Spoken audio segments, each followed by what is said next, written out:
East Coast to the West Coast love.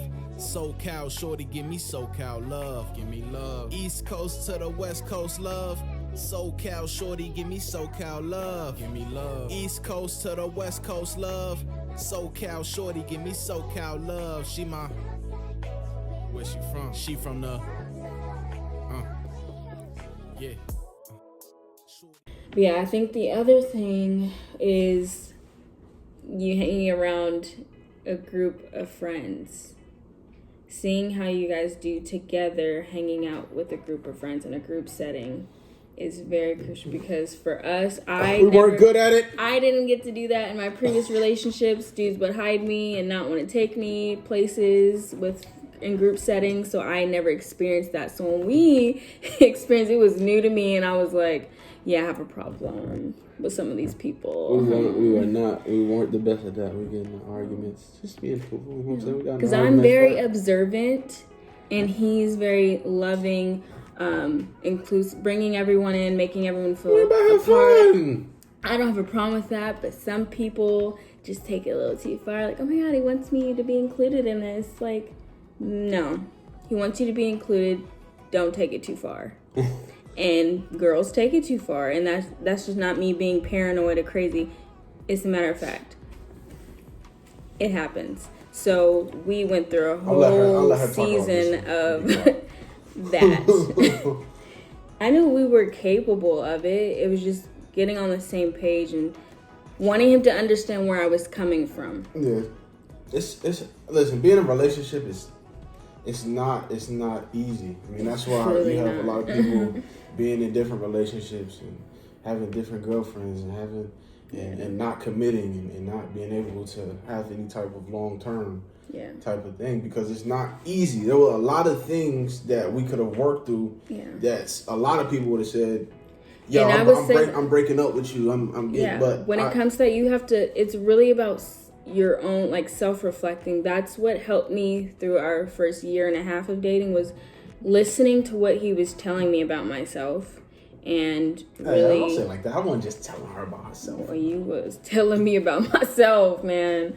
And I just had to, like, reanalyze, like, okay, well, this is how I always have been in my relationship, and he's calling me out. And if he's calling me out, like, there's a problem, and I need to figure out what I need to do to make it better, so that I can add value to our relationship and grow our relationship, and not continue to pull it back and run into the same issues over and over again. Mm-hmm. So I would say that's important, that you hear your partner out and see what you can do to help. It's not always, pointing the finger and I'm not happy with what you're doing. You're not listening to me. Okay, say how you feel, but also think about what can you be doing to help. Yeah. I think another thing that helped was having people in our lives to kind of mentor us. And oh yeah, always. Yeah. Every relationship needs that. We had, a lot more on the spiritual side, people mentoring us, but also our parents. Yeah. Have some people that can kind of talk to you, because you're not gonna have all the answers. A situation gonna come across you like, man, I really don't know what to do. This girl's upsetting me. I think the best part of that is that when we had those spiritual mentors, is we had spiritual mentors that viewed the relationship through the same lens as we did, which is God. And our parents do too, but they're our parents, so they're not trying to speak to us through that lens, you know. So it's good to have, because our parents have so much wisdom and experience, and we've seen their experience and things that they've gone through, but we also have people that are speaking from the mouth of God, from His Word. So it's good to have both. They're both very important. Yeah. So it's not, a relationship is perfect. You gotta, but one thing that I told her, I said we gotta be willing to. At the beginning, I said we gotta be willing to work for this and fight for this, because it's not gonna be easy. Like she comes from California, in a different type of lifestyle, and different things, in a different environment, a different household that she grew up in. I grew up on the East Coast in the DMV. And that stuff clashed in our relationship. Just being from total opposite sides of the country. Yes. The made a huge difference. You know what I mean? Okay. I guess so. Whatever. We need a map. Anyway. The United States. Yeah. Opposite sides of the United States, and that having an influence on how we went through relationships. You know, in the West Coast, it's you date someone, it doesn't work out, you move on to the next one. It's just and but more than that, just like different cultural yeah. experiences, just different cultural experiences and different personalities. We have very different personalities, and learning how to compromise. Oh, maybe compromise. Because your personality adds really things to me that I need. She's very quiet, very observant. When it's time to have fun, she'll have a little fun, but she still, you know, she kind of. I can lay back and have a good time. Me, laid back. I'm out there. He has to be out I'm just there. out. Laid back. It's not even that I'm trying to be the center of attention. Nothing. It's just no, at all. It's just who he is. I'm just out there. This is how I've always been.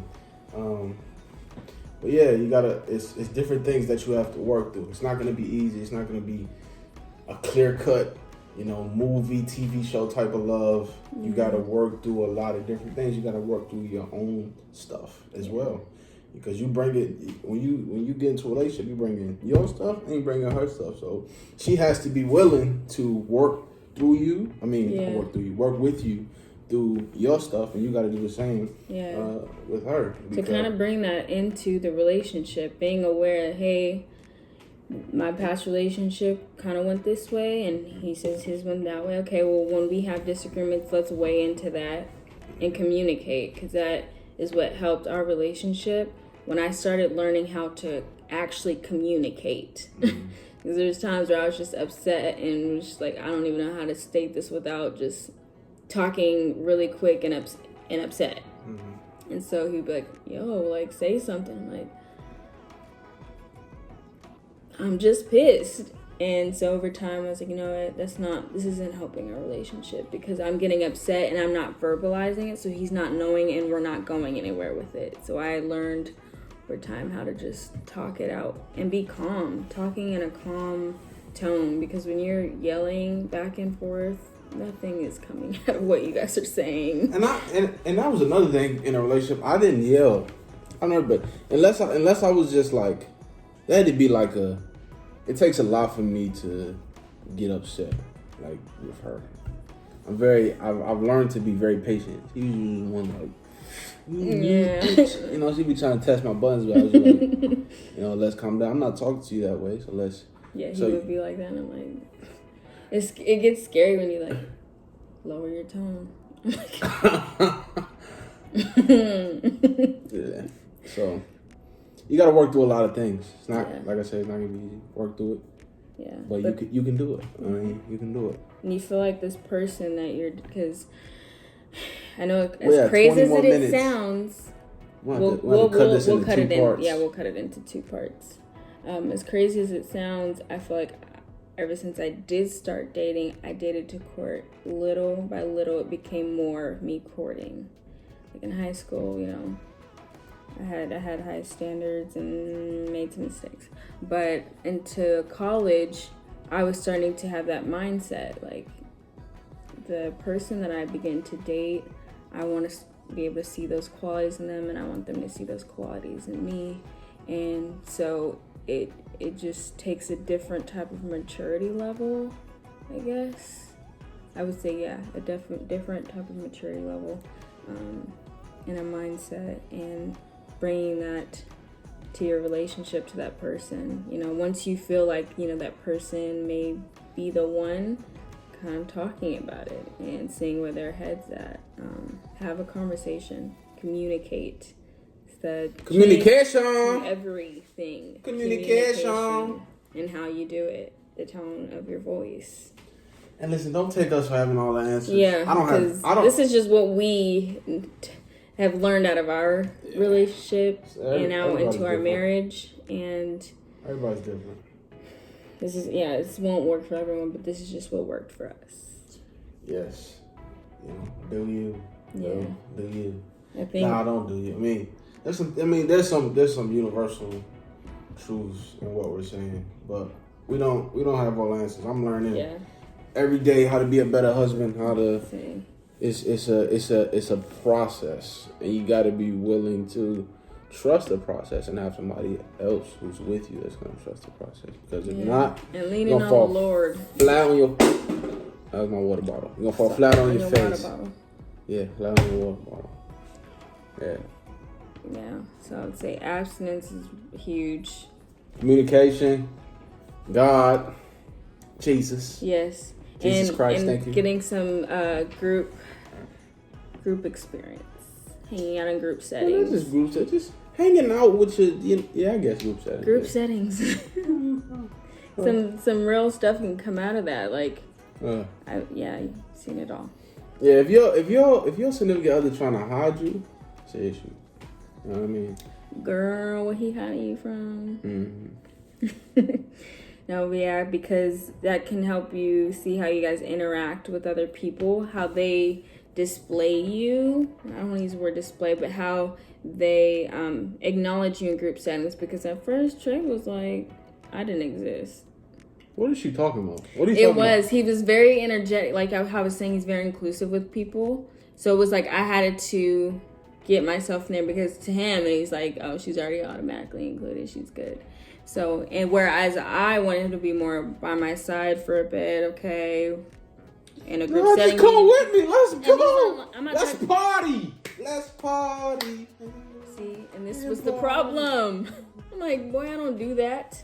Let me warm up. Let me get acquainted with the group. I don't need a warm up. As soon as I step in the joint, I'm late for the party.